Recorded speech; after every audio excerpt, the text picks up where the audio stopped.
aga ma ei taha praegu magada, ma tahan mängida. Emme, vaata mind. Kolmapäev, neljapäev.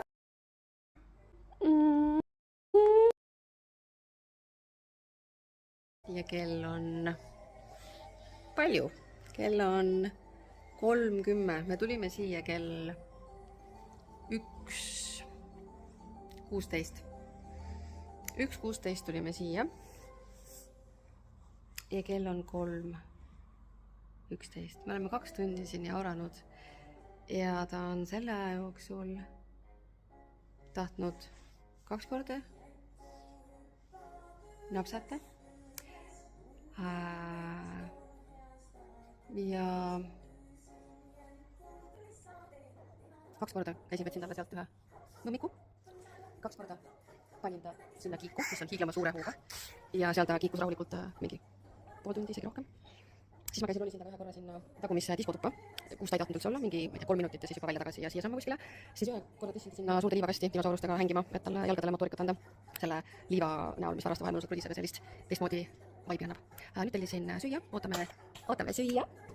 Ja tšikk on nagu jumala rahul ja täiesti detached. Ehk siis ta ei klingi nagu üldse. Nagu see, mis on kodus versus mis on siin praegu, on öö ja päev. Nagu mul on puhkus nagu reaalselt. Ma ei ole niimoodi ennast tundnud nagu väga pikalt. And there she goes again. Sest et tal on huvitav. Siin on kõik uudne. Tal on avastamisrõõmu. Tal on tundmatu, turvaline ja uudne. Ehk siis ta on oma mugavustsoonist väljas. Ja see on tema jaoks põnev ja minu jaoks on see vabastav. Et selliselt ma ütleks, et tugiisikud kui sellised, no ma ei tea, praegusel hetkel ma ütleks, et ei ole vaja siia kõrvale kedagi teist. Aga kui see koht ükskord ka nagu nii-öelda vanaks saab, siis tuleb lihtsalt uude mängutuppa kolida. Või siis tuua juurde rohkem lapsi, kes oleksid ka jällegist omamoodi sellised uudsed ja huvitavad, keda avastada ja kellega koos võib-olla avastada ja mängida ja mingeid uusi elamusi saada. Vot, et siin on küll praegu nagu idekas. We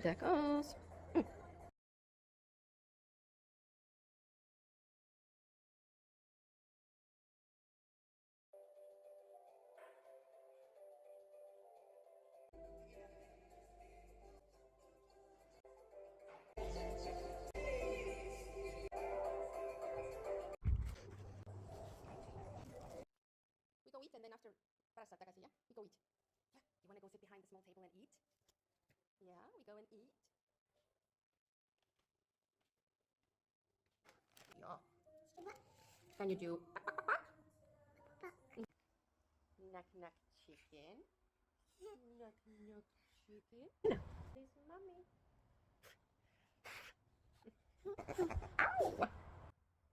Ow! Kalli. No nii, kell on 7 õhtul ja täna oli siis meil päev torelas. Tulime siia 1:15 ja kell on 7:15 õhtul. Mina olen läbi, ma olen nagu täiesti kaput was machen.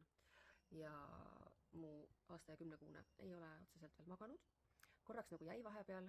Siinsamas ma tegin talle siia siukse cozy place'i, sest siin on üks tuba, kus saab nagu chillida ja olla pikali ja lasta nagu tududa, kui tuleb mingi tudu peale.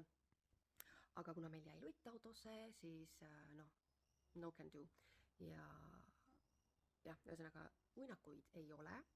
Ühe korra tellisime Boltis süüa, tegime ühe kaka ära, siin on mähkmislauad ja 2 WC-d ilusti olemas, duš on olemas, kõik on olemas. Tegin safeguardisin siin natukene seda liumäge, panin sinna ekstra pehmendusi, et ta on nii väike ja sealt liumäelt alla lastes on kerge nagu pamp lõpus ja siis ma panin sinna ekstra need pehmendused alla, et tal oleks nagu hea sinna maanduda. Ta õppis ära siit üles ronimise, alla ronimise ja minu rõõmuks on siis see selline koht, mida ma ekstra kotoolidega veel natukene niimoodi turvasin. Töö tegemise mõttes kõik on tehtav. Esimesed 3 tundi ta praktiliselt ei tahtnud üldse, nagu ma olin non-existent. Ta läks 2 tundi aega, et tissile tulla. Ja siis tuli söögiaeg peale, pärast seda ta mürgeldas siin nende liumägedega. Et mina olen tegelikult nagu väsinud, aga tema tema veel kiigub. Et jah, tehtav, vägagi tehtav. Ja võrreldes sellega, mis ta kodus on, no öö ja päev, et kodus on ta ikkagi nagu väga aktiivselt kõigiga mängimas ja tähelepanu otsimas, aga siin on ruumi palju ja tema jaoks kadus ära see vajadus olla nagu kaaslaste poolt mängitatud. Et jah, kui tahad liituda, siis anna märku ja paneme ajad paika, et seda korrata.